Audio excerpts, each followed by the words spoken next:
Next, we have with us Mr. Prithviraj Chavan, who has held several portfolios in the previous UPA government, serving as Minister of State in the Ministries of Science and Technology, Earth Sciences, Personal Public Grievances and Pensions, and Parliamentary Affairs. He served as Chief Minister of Maharashtra between 2010 and 2014. He is a man who doesn't mince his words.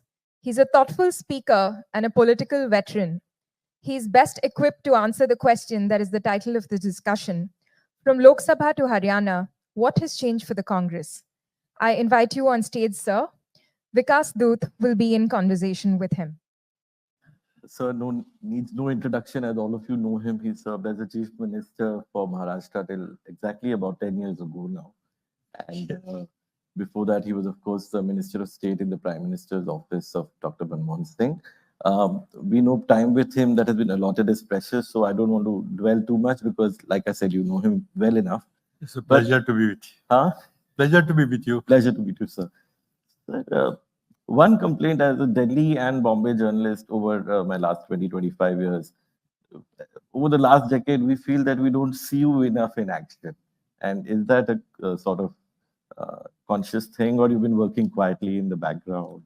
No, I don't think anything quietly about it. I have been in my constituency mostly as a opposition party legislator, right, except for 2.5 years when MHP was in power. Right. We attend legislative assembly sessions and whatever work related to work as member of the legislative assembly. And then spending a lot of time in the constituency. You see, I got into Lok Sabha in 1991 as my first political sort of elected political assignment. I was in Delhi for about 20 years.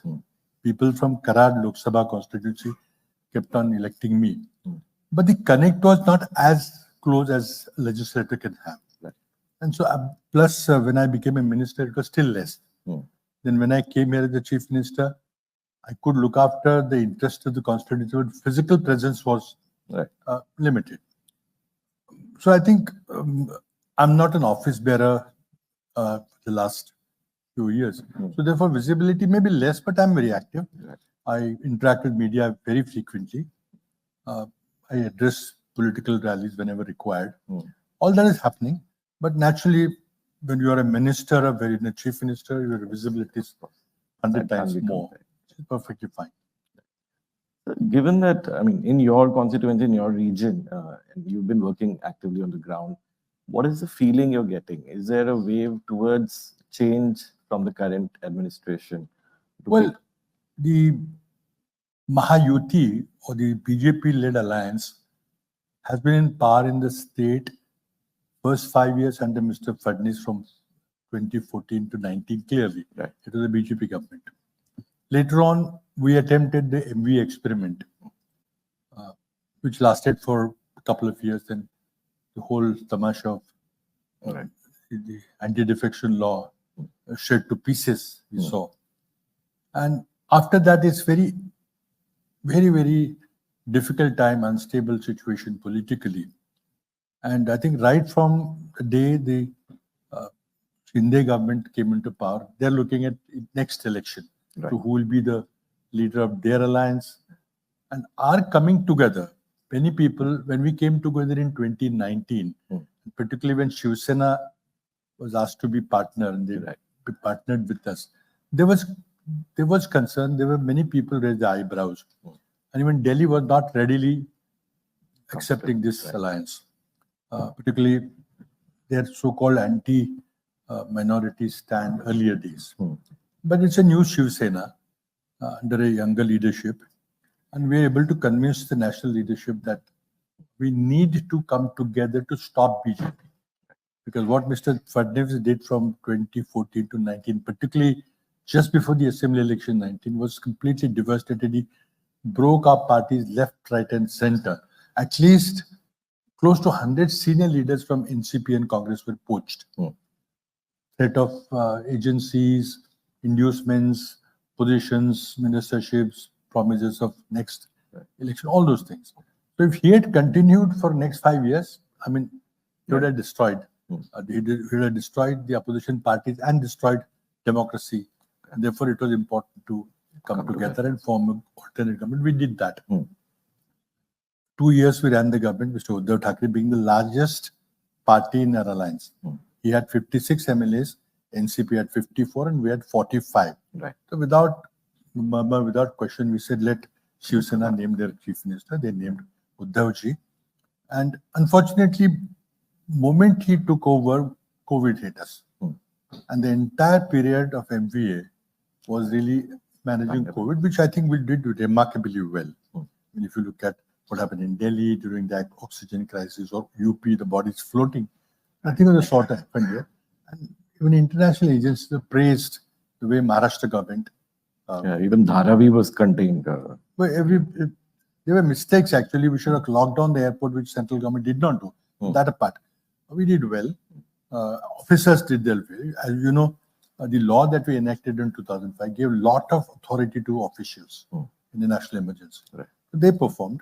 But overall, Maharashtra government, the MBA government performed.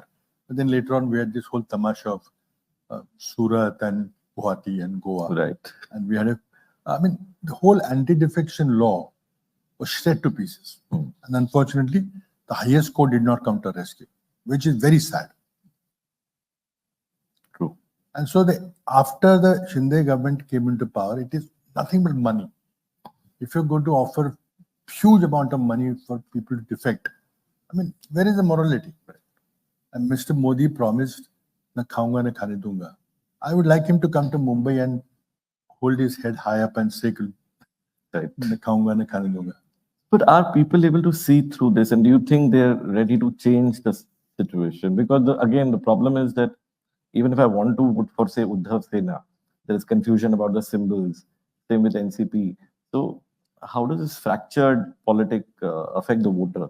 Well, there are 6 almost national parties, right, with representation in all the houses. So they're not just some lightweight party, right, just putting in application for the sake of it.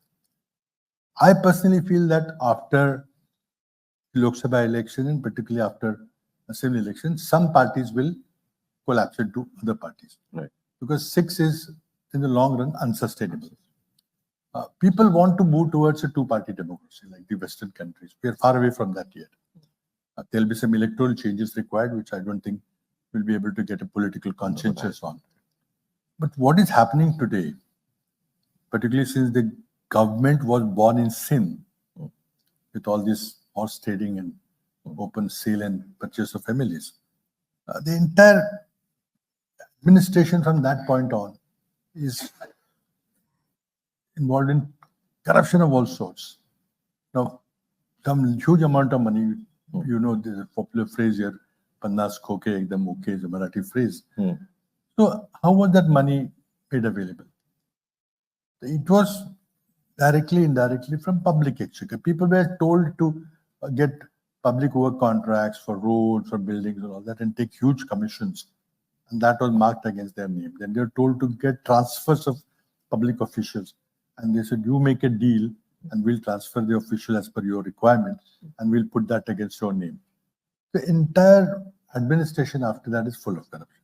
There are some people who say, "Theek hai, there is corruption, but they're doing some work." The work is only public works, roads, some buildings and all that, where there are clearly kickbacks. They're ignoring all others. Farmers are in great distress. Every day, 7 farmers are committing suicide. 50% people earn their livelihood out of farming. They defeated the BJP government in Lok Sabha. Unemployment is a huge crisis. No new industries have come up. No large employment generation projects are there. There are only talks, there are only MOUs, visits to Davos, but nothing on the ground. The government promised white paper on number of jobs, number of new industries. Nothing has happened. The cost of living crisis is a huge crisis. Now, take gas cylinder, the petrol, diesel, the GSTs hurt people. Particularly if you charge 18% GST on fertilizers, you buy 1 lakh rupee worth of fertilizer, you pay 18,000. Now, any Kisan Sanman coming back to the farmer, and people are seeing through that. So I think, and that has now gone further It was in the administration up till now. But in election at that time, that corruption is moved on to electoral field. Just buying votes and nothing but. Lok Sabha, we saw votes being purchased by the BJP Mahayuti people to an extent which is unheard of. And today, in my constituency, I'm saying people are talking about caste groups. We need to take 15% votes need to be bought. I mean, like supermarket. This community, that community. Is it a democracy? I ask myself. It's just a game of the very rich, super rich, those who have to have sugar factories, cooperative sugar factories, medical colleges, engineering colleges, milk unions. Unless you have that, it's impossible. And unfortunately, all the political parties are giving importance to caste group, where we were born, how much money can you have, do you have muscle power and all that. And therefore, political parties have lost their importance. There was a time when a political party could nominate anybody from anywhere and people used to elect. Now it's impossible. So I'm worried about Indian democracy. We had similar undercurrents in Haryana, where there was also a lot of anti-incumbency. We all heard about, people being frustrated with 10 years of the same government, Agniveer scheme, unemployment, inflation. Similar undercurrents in Maharashtra. And there was almost a written down in stone belief in the Congress that it was a walkthrough in Haryana. But in Maharashtra, how do we avoid making a similar mistake? Maharashtra and Haryana are not clearly comparable. First of all, we have different regions of the size of Haryana. Vidarbha, a completely identified region with geography, climate, culture, and all that. Marathwada has got its own. Konkan is different. Mumbai is different. So I think, like Maharashtra is about 6 Haryanas put together. Number one. Secondly, Haryana Lok Sabha result was much closer. 5-5. In Maharashtra, Lok Sabha result was way different. Right. We had 65% seats for MVA, 35% seats for Mahayuti. So we started out on a note that MVA would win. The anger of, as I said, farmers were angry, particularly in Vidarbha and Marathwada region. The young were upset because there were no lack job opportunities. The housewives were upset with the cost of living crisis. And then Mr. Modi and the leaders gave us the Samvidhan Bachao issue on a platter. Mr. Fadnis calls it a fake narrative. I don't know how is it fake, because it was Mr. Modi who said 400 par. You need 270 to rule. Why do you need 400 par? To change the constitution. Then MP said that, it became an issue. And it really penetrated down below. All those issues remain. Nothing has been addressed. But opposition is saying, look, you punished us for Samvidhan Bachao. It was a fake narrative. Now that is not there because this is assembly election. I don't see it that way. When I tour in the constituency and particularly visit the downtrodden people, the Dalits, they are angry. And they know that this is not about one election or two elections. It's about vichardhara. It's about ideology. It's about the moment they get a chance, they'll go back to it. And we have example of Mr. Bajpayee. When he became the Prime Minister, he had a committee to review.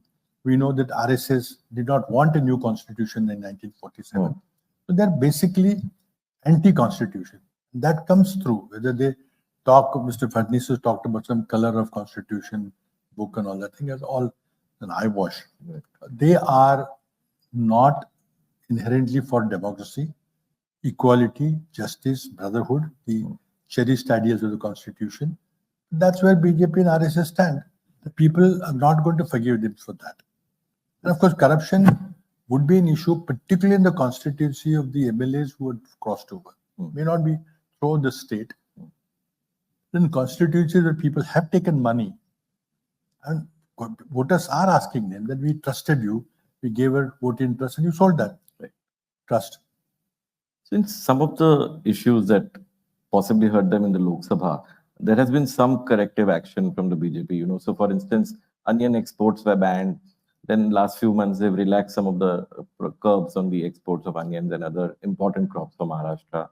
Then you had the Ladki Bahin scheme that has been introduced. And you also said that you will provide 2,000 to women if the Congress comes to power with the MVA. We not said that. No, I think someone from the people talk about it. Yeah. But what we will do about the women will be known at 5 o'clock this evening. Okay. But do you think some of these soothing measures see, from the... how do you escape your responsibility from ban of Aryan export? I mean, even if you give them lots of money and say, okay, now you can do it, will farmers ever forgive Mr. Modi for Aryan export? Everything export is banned. Sugar, molasses, wheat, rice. Now look at the soybean situation. The minimum support price is 4,900. People are not getting 3,600, 3,700, 4,000 rupees. I mean, which industry will survive when you sell your produce at below the cost of production? Right. And that's why farmers are committing suicide. You think they will support the government? Even if you tailor some policies, all that. Why did you do those policies in the first place? You were part of the PMO, if you remember. I mean, when the Vidarbha farmer suicide crisis started in 2005-06. And I remember Dr. Manmohan Singh appointed a committee under Dr. Radhakrishnan who looked at the issue of farm indebtedness, and there were these farm loan waivers that you unveiled, and it paid off to some extent in the 2009 elections. But do you find that, this government, for instance, we've had 10 years, this promise of doubling farmer income, which has not gone too far. But farmers remain sort of, they become important around elections, but then you forget about them, then you prefer the consumers. No, they become important now, but farmers will never forgive for what happened in the previous 5 years. One day, if you change a policy and offer some sops, they'll not forgive you. The fact is, with Dr. Manmohan Singh, we toured Vidarbha region. We went to a lot of farm households where suicides had happened. And from that, the famous loan waiver scheme of over 75,000 came out. Right. We saw it for firsthand, the crisis and distress there. In Modi government, I think Modi government is completely partial to the traders in various parts, Gujarat, Madhya Pradesh. Now, what is the rationale of importing soybean oil? What is the rationale of importing the oil cake of sunflower and soybean? Prices are going to crash. It is the responsibility of the central government to make sure their import-export policies do not bring down the market prices to below MSP. See, opening up shop, there is a demand in Maharashtra to open up state purchase of soybean. Not even one single shop has been opened, right? Or purchase center has been opened. The problem lies in the national policies, import-export policies. If you allow the prices to fall, you can't hold traders responsible because trader, after all, is going to resell it to somebody else. Right. If there's no market. So I think Mr. Modi and the state government is completely responsible for the farming crisis. And farmers will not forgive them for that. So hopefully the MVA, if it comes back to office, will have some plans to, at least at the state level, to ameliorate this. Well, it's difficult challenge. It's not very easy. Maharashtra, only 18% of Maharashtra is irrigated. Right. So we depend on rain a lot. If there is excess rain, there's less rain, there is crisis. And but point is, if you got a government which is sensitive to the issues of farmer, BJP unfortunately does not come from, the leadership does not come from farming community. They don't feel their pain. As people like Rashtrapati, that NCP or Congress and all that thing, we are from that stock. Right. There is a difference there. So one sense I wanted to get from you was, the Congress president recently said that we should be careful about the promises we make. Look at what Karnataka is continuing with the free bus ride scheme for women, but that has expressed some concern about the sustainability. Do you think there's India is still socialist in many ways, but is there a competitive populism? वो लाड़की बहन 2000 देगी तो मैं भी कुछ नया scheme में दूं. So on लाड़की बहन, I like to. Okay, people call it a freebie, fine, that you're free to call that. But in Karnataka elections, we announced that we'll give 2,000 rupees a month to women. We won the election, we're given. Telangana, we promised, we won the election, we're implementing that scheme. Even if they're not implemented this 1,500 rupee Ladki Bahin, we probably would have gone ahead with the Karnataka, Telangana pattern and gone. I particularly feel that it's not Bichari Behna, the elder brother, the big brother will, take pity on the business and then give something to her, like Bhaiya Dooj present. No, I think this is a compensation for unpaid labor that a mother does in the house. Cooking, sewing, looking after children, looking after the next generation. We pay teachers to teach our children. Why don't you why should there be no compensation for a mother? That's our concept. Therefore, like in the UPA government will create a right, like the rights-based legislation on jobs, on education, on so many things we created in Manmohan Singh, Sonia Gandhi period. We'll create a right so that nobody can stop it, and we'll give it. I think the return will be little delayed, but it will come back because there'll be purchasing power in the hands of women. There'll be taxes paid. The economy will grow. The virtuous cycle. Yeah. So I think there is a lot of literature in the international economics about empowering women financially and economically. But I think that's a stand. Yeah. It is partly competitive populism, but we would have done it anyway, even if Mr. Shinde had not thought of it. Now, you're today, right. Mr. Shinde has gone out he heard some people talk about 2,000 rupees. He heard about Karnataka, Telangana. So he's announced 2,100 rupees. So is that not competitive populism? Absolutely. But what we will do about Maharashtra, about empowering women, will be known exactly at 5 p.m. tonight when Mr. Rahul Gandhi and Kharge is coming to launch our guarantee program. No, you're absolutely right. History teaches us that no country in the world has developed until their women have become more educated and been more empowered. If you don't mind, sir, if you have a couple of minutes more, we would like to take a question from the audience. If there are any questions, Radhika, would you want to check?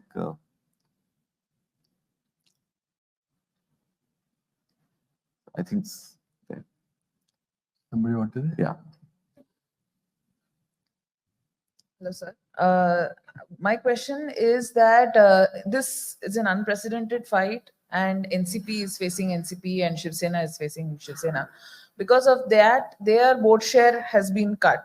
So is it an advantage for the Congress? Because in the Lok Sabha too, though you fought for just 17 seats and you won 13 seats, is it at the cost of regional parties? Is that what Congress is? No, I won't venture a guess on what exactly happened.